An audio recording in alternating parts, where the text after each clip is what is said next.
Hello, my name is Lars Hoffman. I'm here to give you an introduction to the code of conduct that we expect of you at our video conference meeting. If you abide by this code, and everybody else does, including me certainly, what happens is that we can step up to an entirely different gear of communication so that communication flows much faster between us and at many levels, not just through words, but through body language as well, and with a minimum of distractions. And that makes it possible for us to go into a much deeper mode of collaboration, much deeper mode of learning.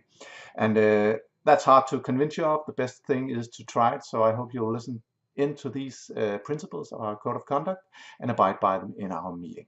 So it's all about where the responsibility is. My responsibility is to run a really engaging, involving meeting with a minimum of waste time and good exercises, giving you lots of opportunity to participate at many levels. Your responsibility is this code of conduct, and it has many levels, so let me begin with your connection. So it's your responsibility to have a good internet connection wherever you're sitting.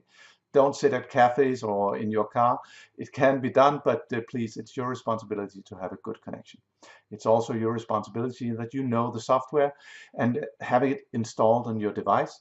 And that is as a minimum on how to turn on your webcam, how to mute yourself when you are not talking, especially in plenary when there are many participants.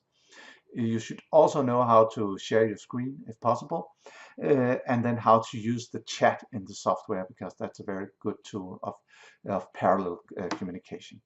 So that's one thing about your connection. Another thing is that you should arrive 5 minutes early to the meeting, just like you do in physical meetings. Show up 5 minutes early, bring your cup of coffee and socialize with the other participants. Check that your sound is working so that we can hear you and we can see you. That's all part of your the code of conduct on your part. Then there is the visual side of things. You should join on your own individual webcam. So don't join with 5 others. Join on your own webcam. It's better if you use your laptop or your tablet or your smartphone than in a conference setting with a lot of others. And then you should place your webcam so that it is horizontal with your eyes. So put some books under your laptop, do whatever it takes to get the webcam up in horizontal mode so that we can see you directly, like it's face-to-face communication. Don't do it, from the table so that we look up your nose, and don't look up on the camera so we can't see you directly. This level gives the best possible communication. And why is that? Well, if we're going to have body language communication, which is so important for good communication, then we need to be able to read your body language around your eyes. That is where 90% of the body language occurs.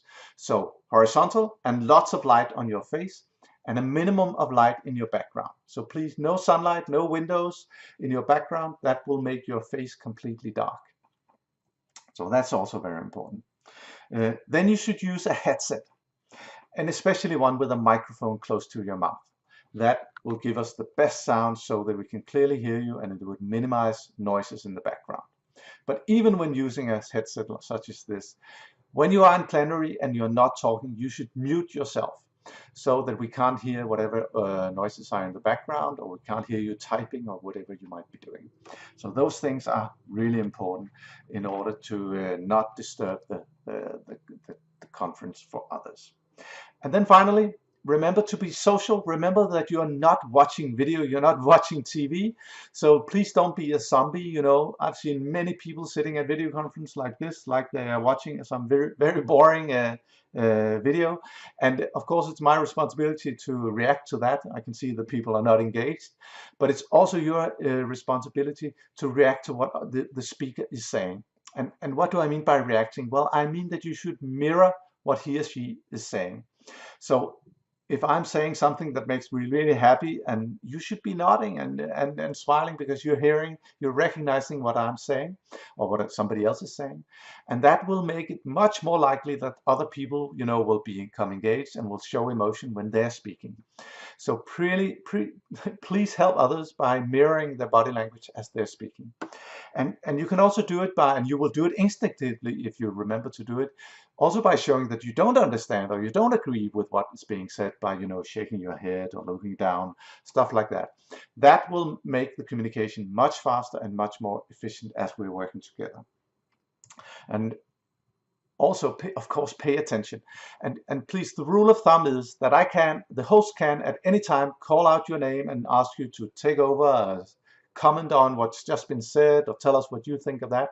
So that's kind of the rules for everyone. So that means, of course, you need to pay attention and follow the line of thought. And if you get lost in what I'm saying, then remember, raise your hand, speak up if you don't follow whatever's being said.